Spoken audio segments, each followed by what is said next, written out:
অখণ্ডমণ্ডলকারং ব্যপ্তং যেন চরাচরম তৎপদং দর্শিতং যেন তস্मै শ্রী গুরবে নমঃ। ঠাকুর, মা ও স্বামীজির চরণে শতকোটি প্রণাম জানিয়ে আজকের পাঠ শুরু করব। সেই দিনটি ছিল দশহরা, জ্যৈষ্ঠ মাসের শুক্লা দশমী, শুক্রবার 15ই জুন 1883। দক্ষিণেশ্বরের দশহরা দিবসে ঠাকুরের সঙ্গে দেখা করার জন্য সমস্ত ভক্তগণ কালীবাড়িতে আসিয়াছেন। ভক্তদের মধ্যে ছিলেন রাখাল, অধর, মাস্টার, রাখালের বাপ আর রাখালের বাপের শ্বশুর। রাখালের বাপের শ্বশুর কথার অর্থ হল রাখালের বাবার দুবার বিয়ে। তার দ্বিতীয়বারে শ্বশুরমশাই রাখালের বাপের সঙ্গে এখানে আসিয়াছেন। তো অধর, মাস্টার দশহরা উপলক্ষে আজ ছুটি পাইয়াছেন। আর রাখালের বাপ ও তাহার বাপের শ্বশুর তাহারও আজ আসিয়াছেন। বাপ দ্বিতীয় সংসার করিয়াছিলেন। ঠাকুরের নাম রাখালের বাপের শ্বশুর অনেকদিন হইতেই শুনিয়াছেন। রাখালের বাপের শ্বশুর একজন সাধক লোক। তিনি ঠাকুরকে দর্শন করিতে আসিয়াছেন। ঠাকুর অন্যান্য দিনের মতো আহারান্তে তাহার ছোট্ট খাটটিতে বসিয়া আছেন। রাখালের বাপের শ্বশুরকে তিনি একবার দেখিতেছেন। সমস্ত ভক্তেরাই মেঝেতে বসিয়া আছেন। রাখালের শ্বশুর ঠাকুরকে বলিলেন, মহাশয়, গৃহস্থাশ্রমে কি ভগবান লাভ হয়? ঠাকুর তখন হাসিয়া উঠিলেন। হাসিতে হাসিতে বলিলেন, কেন হবে না? পাকাল মাছের মতো থাকো। সে পাকে থাকে, কিন্তু গায়ে তার পাক নাই। আর ঘুষকির মতো থাকো। সে ঘরকন্যা সব কাজ করে, কিন্তু তার মনটা পড়ে থাকে উপপতির উপর। ঈশ্বরের উপর মন ফেলে রেখে সংসারের সমস্ত কাজ করো, কিন্তু কাজটা খুব বড় কঠিন। আমি ব্রহ্মজ্ঞানীতে বলেছিলাম, যে ঘরে আচার, তেঁতুল আর জলের জ্বালা, সেই ঘরেই বিকারের রোগী। তাহলে রোগ সারবে কেমন করে? যদি আচার তেঁতুল মনে করো, তখন আপনা হতে মুখে জল সরতে থাকে। পুরুষের পক্ষে স্ত্রীলোক হলো আচার তেঁতুলের মতো। আর সেই বিষয় তৃষ্ণা সর্বদাই লেগে আছে। ওইটি হলো জলের জ্বালা। এ তৃষ্ণার শেষ নাই। বিষয়ের তৃষ্ণা এমন জিনিস যে তার কখনো শেষ হবে না। যত পাবে তত আরো চায়, আরো চায়। বিকারের রোগী বলে, এক জ্বালা জল খাও। সে তো খুব কঠিন ব্যাপার। এ নিয়ে সংসার নানা গোল।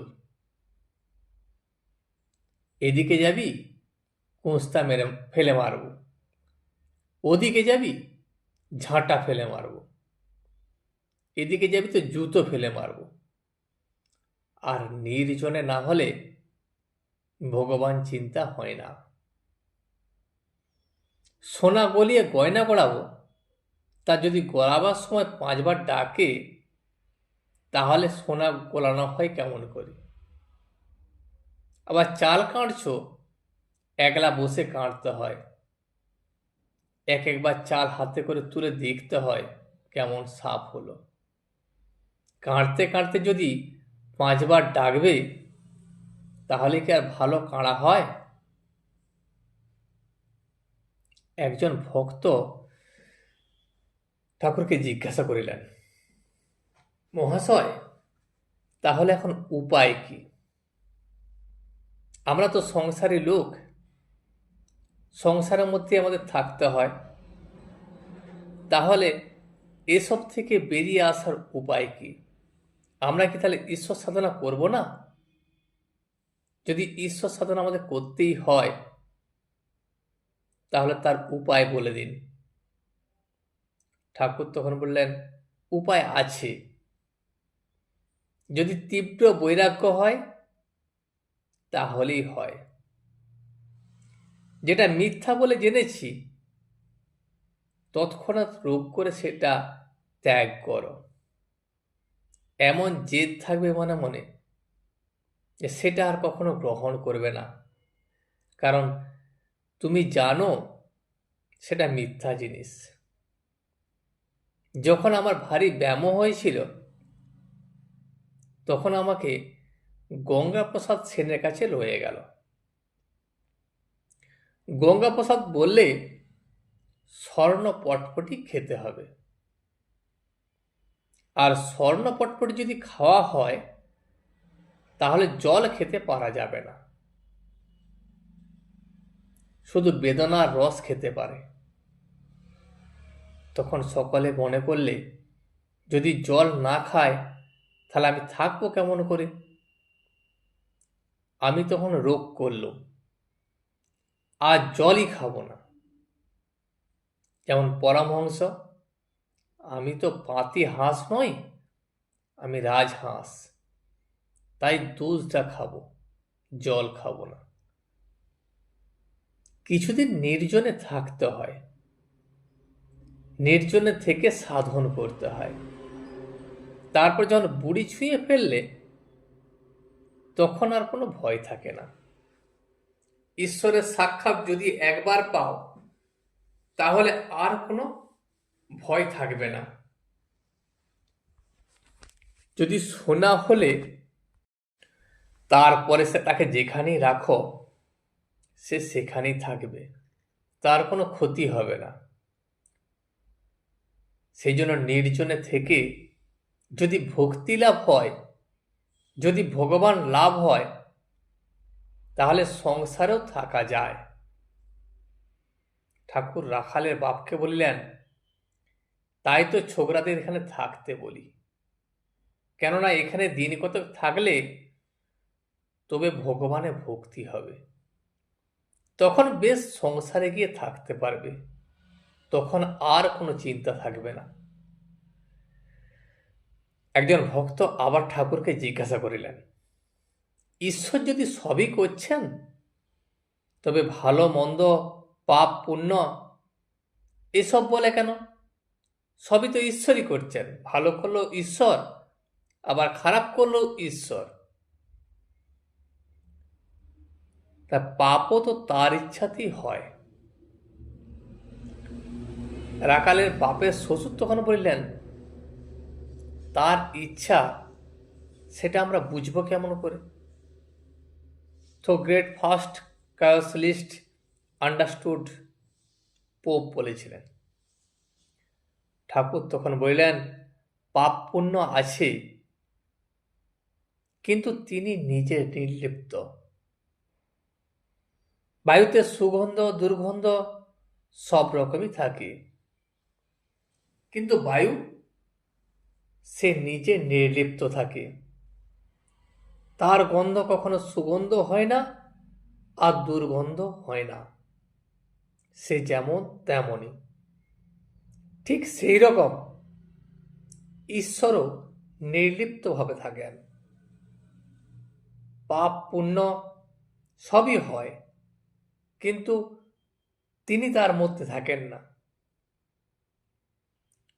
তার সৃষ্টি এই রকম, ভালো মন্দ, সৎ অসৎ। যেমন গাছের কোনোটা আম গাছ, কোনোটা কাঁঠাল গাছ, আবার কোনোটা আমড়া গাছ, বিভিন্ন ধরনের হয়, কিন্তু সব গাছ একই ধরনের জিনিস গাছ। দেখো না, দুষ্টু লোকেরও দরকার, আবার ভালো লোকেরও দরকার।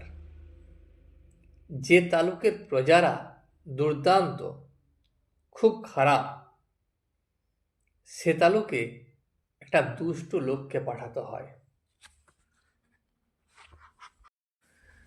তবেই সে তালুককে শাসন করা যায়। ভালো লোক যে সেখানে শাসন করতে পারে না। ঠাকুর আবার গৃহস্থাশ্রমের কথা পাড়িল। ঠাকুর ভক্তদিকে বলিলেন, কি জানো, সংসার করলে মনের বাজে খরচ হয়ে পড়ে।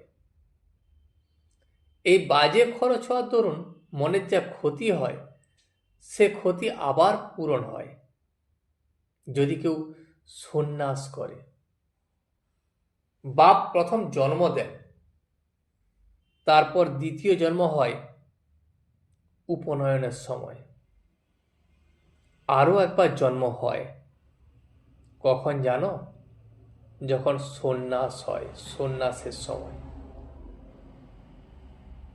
কামিনী ও কাঞ্চন এই দুটি বিঘ্ন যদি মেয়ে মানুষের আসক্তি ঈশ্বরের পথ থেকে বিমুখ করে দেয়, কিসে পতন হয় পুরুষ তা জানতে পারে না। যখন কেল্লায় যাচ্ছি তখন একটুও বুঝতে পারি নাই যে গোড়ানে রাস্তা দিয়ে নেমে যাচ্ছি। কেল্লার ভিতর গাড়ি যখন পৌঁছলে তখন দেখতে পেলাম কত নিচে চলে এসেছি। আহা, পুরুষদের বুঝতে দেয় না। কাপ্তেন তখন বললেন, আমার স্ত্রী জ্ঞানী, ভূতে যাকে পায় সে জানে না যে ভূতে পেয়েছে, সে বলে আমি বেশ আছি। সংসারে শুধু যে কামের ভয় তা নয়, আবার ক্রোধ আছে। কামনার পথে কাঁটা পড়লেই ক্রোধ। মাস্টার বলিলেন, আমার পাতের কাছে বেড়াল নুলো বাড়িয়ে মাছ নিতে আসে, আমি কিছু বলতে পারি না। ঠাকুর বললেন, কেন? একবার মারলেই বা তাতে দোষ কি? সংসারীরা ফোঁস করবে, কিন্তু বিষ ঢালা উচিত নয়। কারু অনিষ্ট যেন না করে, কিন্তু শত্রুদের হাত থেকে রক্ষা পাওয়ার জন্য ক্রোধের আকার দেখাতে হয়, না হলে শত্রুরা এসে অনিষ্ট করবে। ত্যাগীর ফোঁসের দরকার নাই।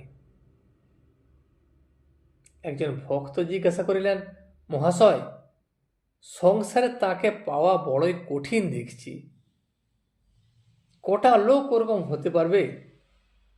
কই, দেখতে তো পাই না। ঠাকুর তখন তাকে বলিলেন, কেন হবে না? ও দেশে শুনেছি একজন ডেপুটি খুব লোক, তার নাম হল প্রতাপ সিং। সে দান ধ্যান ঈশ্বরে ভক্তি তার অনেক গুণ আছে। সে একবার আমাকে নিতে পাঠিয়েছিল। এই রকমও লোক আছে বই কি, যারা এইসব কঠিন কাজ করতে পারে, যারা ধর্মের দিকে এগিয়ে যেতে পারে। আজ এই পর্যন্তই। ভিডিওটি শেষ পর্যন্ত দেখার জন্য আপনাকে অসংখ্য ধন্যবাদ। ভিডিওটি যদি আপনার ভালো লেগে থাকে তাহলে একটা লাইক, কমেন্ট এবং বন্ধুর সাথে শেয়ার করে দেবেন। সাবস্ক্রাইব করে পাশে থাকা বেল আইকনটি বাজিয়ে দেবেন, যাতে আপনাদের নতুন ভিডিওগুলি সর্বপ্রথম আপনার কাছে পৌঁছে যায়। জয় শ্রী রামকৃষ্ণ, জয় শ্রী রামকৃষ্ণ, জয় শ্রী রামকৃষ্ণ।